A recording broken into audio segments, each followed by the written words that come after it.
מה המצב בנשים קנדה, והיום אני מדרג את טבלת הליגה האנגלית. זה יוצא קצת מאוחר ממה שציפיתי, אבל בסדר, חקרתי הרבה, בואו נתחיל חד וחלק, נתחיל בבורמונד. בורמונד עזבו אותה, בחלון העברות הזה עזבו אותה הגרזינים בהגנה, מילוש קרקש לליברפול ודין אוסטן לריאל מדריד, לכן אני אומר היא תסיים במקום ה-12. יאללה, קצר וקולע. הבאה היא אברטון. אברטון אני אומר תסיים במקום העשירי,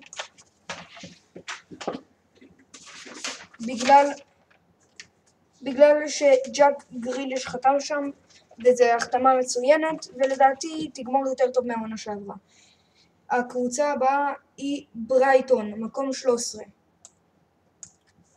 ברייטון מקום 13 היא ירדה ברמה בהרבה, בגלל שעזבו את השחקנים כמו איוון פרגוסון, אדין גרה וז'ואאו פדרו, שעזב לצ'לסי.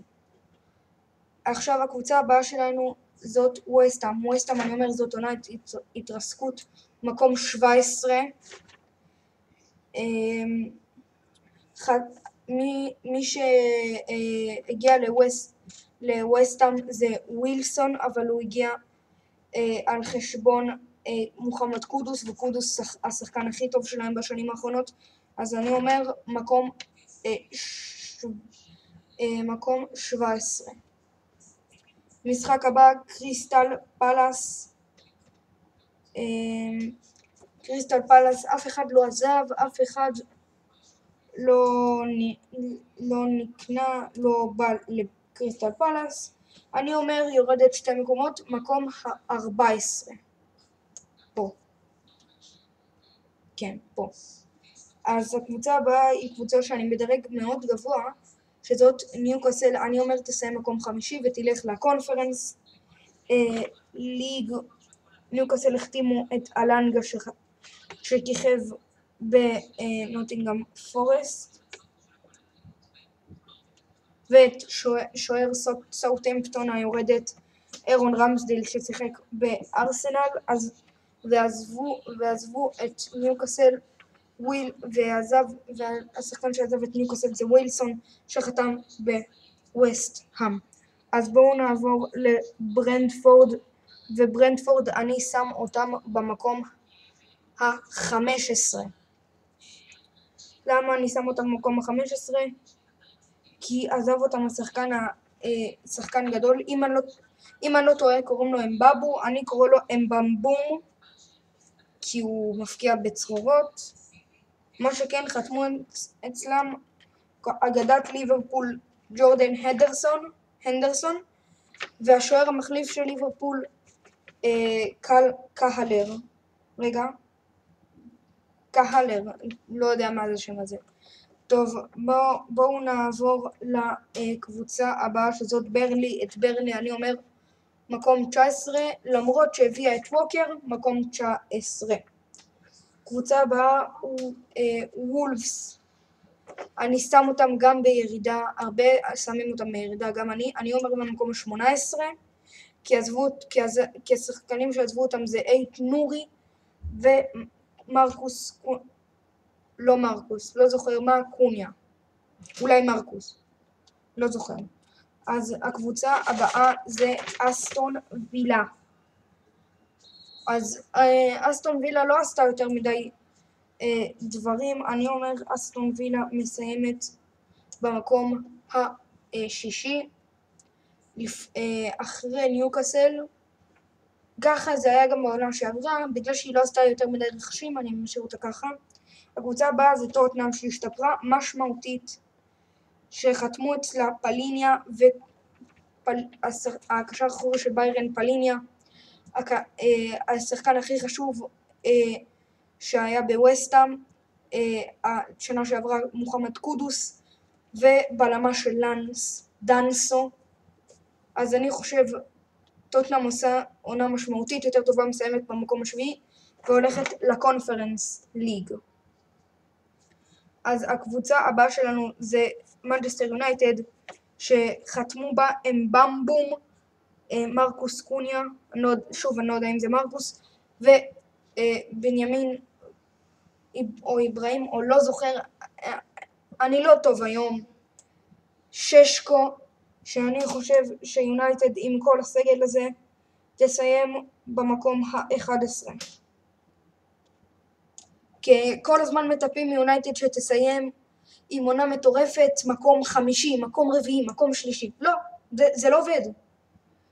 אז הקבוצה הבאה שלנו, לידס יונייטד, שאין יותר מה להגיד עליה, מנור עזב אותה, אבל אני שם אותה מקום 16 לפני וסטהאם, והקבוצה הבאה היא נוטינגהאם פורסט, שהייתה ההפתעה עונה שעברה, סיימה מקום 7, היום אני אומר מסיימת מקום 8,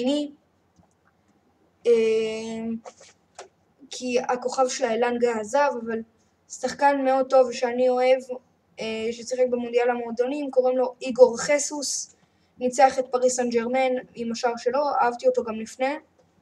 עכשיו היא מקום 8.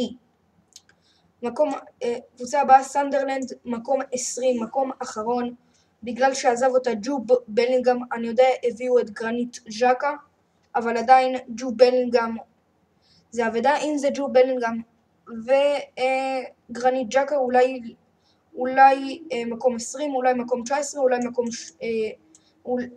מקום 19, אולי מקום 18, אולי מקום 17.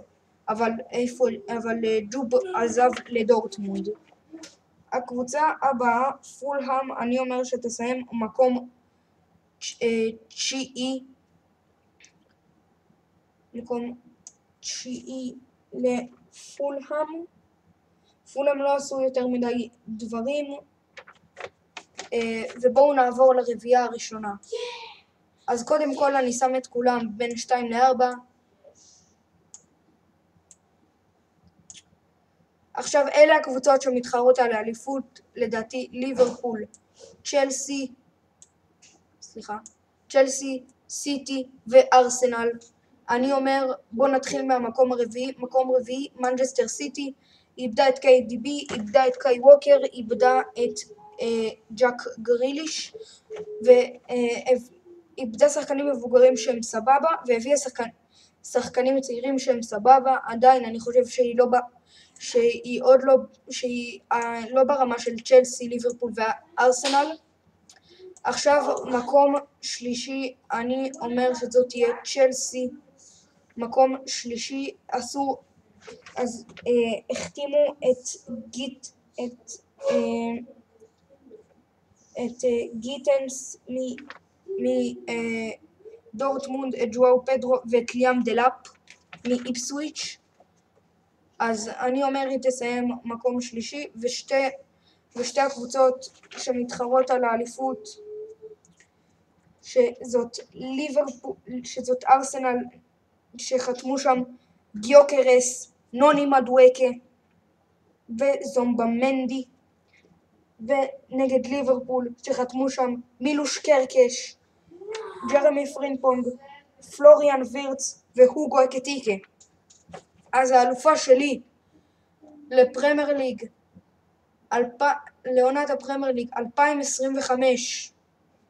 2025-2026 היא ליברפול. זהו, אמרתי זה. לדעתי ליברפול לוקחת back to back. סלאח מרים בפעם השלישית אליפות. להגיד שארסנל תזכה באליפות באמת זה כמו להגיד שאנגליה תזכה ביורו. כולם הרבה אמרו את זה, וזה אף פעם לא קורה, כי אנגליה לא יודעת לקחת תארים. כנ"ל ארסנל בפרמייר ליג, היא פשוט לא יודעת לקחת את התואר, וליברפול יודעת, ואם היא זוכה השנה, ולדעתי היא תזכה השנה, היא תהיה הקבוצה האנגלית שזכתה הכי הרבה בפרמייר ליג, ותעקוף את מנצ'סטר יונייטד, שבשנים האחרונות פשוט לא פה. עכשיו חברים, זה היה סרטון להיום. אנחנו נתראה בסרטון הבא, ויאללה ביי. ואם הייתם משנים משהו תגידו לי, אני מקשיב. אז יאללה ביי.